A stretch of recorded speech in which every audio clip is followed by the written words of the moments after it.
You might want to prepare yourself for this, but I was wrong. That's right. I take credit. I was wrong, at least for the moment. You see, if you don't know what I'm talking about or what I'm fixing to talk about, congratulations. You are gainfully employed. Good job. To fill you in, Phil Spencer a few months ago stepped down, resigned, was fired, however you want to phrase it, from being CEO of Xbox. Now, they went ahead and replaced her with Asha Shawarma? No, that's ooh, I don't know if it's shawarma. That close enough. Anyways, they replaced Phil Spencer with Asha Sharma. Uh, and I know what you might be thinking. Don't believe the fake news out there. Don't believe anybody close to me. But I did not like this transition, and it wasn't because she was a woman. I swear. Are you sure about that? Uh, Nothing sexist at all. Anyways, it was because she was in charge and the head of Microsoft AI. Now, that should scare a lot of people. If you hear anyone in charge of anything AI, you should be perturbed at least a little bit. So I had my doubts coming in. She's the head of AI. What the hell does she know about gaming? She's only going to have profits and AI in her mind moving forward with Xbox. But I have to give credit where credit is due. She's actually doing a pretty good job and steering Xbox in the right direction, at least for now.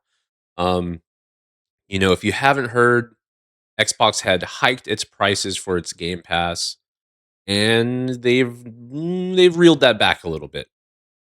Now, I'm not a fan of putting lower priced on your website. If you go to the Game Pass website, it'll say lower price on the subscription plans. Well, that's not really being very, upfront. You raise the prices and then everyone was pissed and then you lowered them. You can't just market that as lower prices on Game Pass. Well, yeah, you tried to fuck us, Microsoft. You can't walk that back and claim that we're saving a bunch of money when you tried to stick it in us first. So, I'm not a big fan of that, but credit where credit is due. They did lower the price and it's a little more reasonable now. Uh, the second thing, and this is a big thing, this is big. Xbox plans or is planning to remove the paywall for online gaming. That's right. That's huge. They're planning on removing the paywall for online gaming. And I don't think this is just out of the kindness of their hearts. I think that they've really messed up their goodwill with gamers. And I also have to give credit to Steam. Steam is right now shaping gaming policy. Steam holds all the cards. You have to be thankful. You don't have the cards. Thankful. You're buried there. Your people are dying. tell you You're again, running low I know. on soldiers. Don't- Listen, don't you're please running be low surprised. on soldiers. They are a powerhouse in the space and they shape policy. It is free to play online games with Steam. And with Steam, with the Steam Deck, with the Steam console, with Steam itself allowing you to play games online, I feel like that is a large reason of why Microsoft has decided to pivot away from pay to play online. But regardless of if it's pressure from Steam or pressure from an angry fan base waiting for an actual game to come out from Microsoft and utilize their Game Pass, um, it's a W. It's a win, and it's a big win for gamers. One of the biggest selling points back in the day of the PlayStation 2 and the PlayStation 3 was that the online experience was free. You could play SOCOM, you could play other online games, Resistance, Fall of Man, all those games you could play for free. Now, I was an Xbox person back then. I had a 360, I admit. And then I jumped ship once that dipshit, what was his name? Matic or something, who said, "Oh, well, if you don't like DRM, there's a console for that. It's the 360." Fortunately, we have a product for people who aren't able to get some form of connectivity. It's called Xbox 360. Right. Who's really the most impacted? There was a person who said, "Hey, I'm on a nuclear sub, Right. and I don't even know what it means to be on a nuclear sub, but I've got to Right. imagine that it's not easy to get an internet connection." That was pretty much, that was the big shifting point in the console wars between Xbox and PlayStation.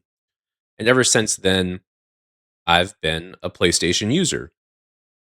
And I think this is a big win because I think that this is the way to move forward. I think Steam puts a lot of pressure on Sony and Microsoft, and now with Microsoft shifting to a payless online experience for gaming, at least, uh, this may nudge Sony to kind of follow suit because they will be the only ones charging to play games online. I mean, I guess Nintendo. I don't know. Does anyone even fucking play Nintendo?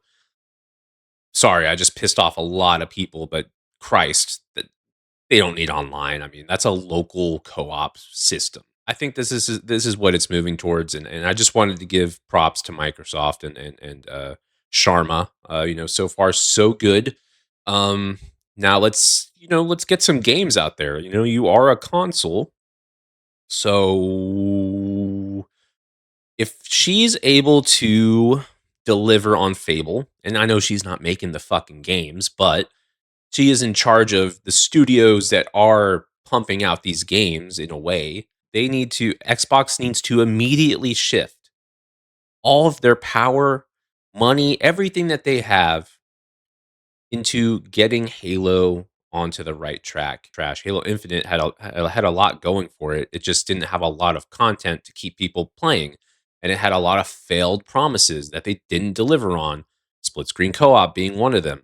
So if they can right the ship with Fable and then Halo, I think that Xbox can really start gaining some of that favor back, especially with being the first of the consoles to shift and say they're shifting to a free online gaming experience the way it should be.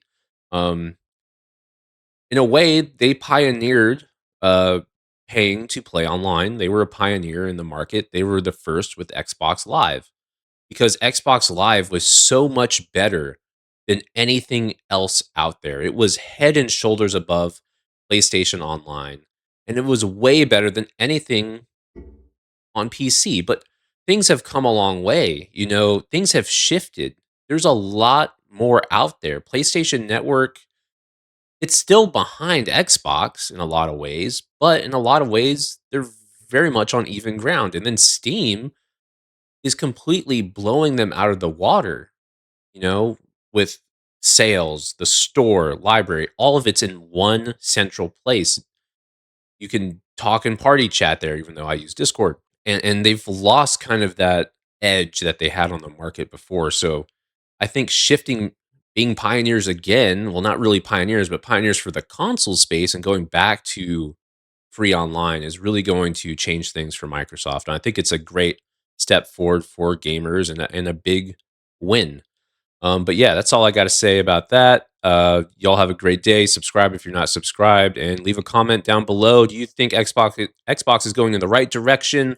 Do you think this is just a momentary win, and that Xbox will somehow, some way, find a way to absolutely shit the bed as they usually do? Leave your thoughts down below, and I'll see you in the next video. Peace.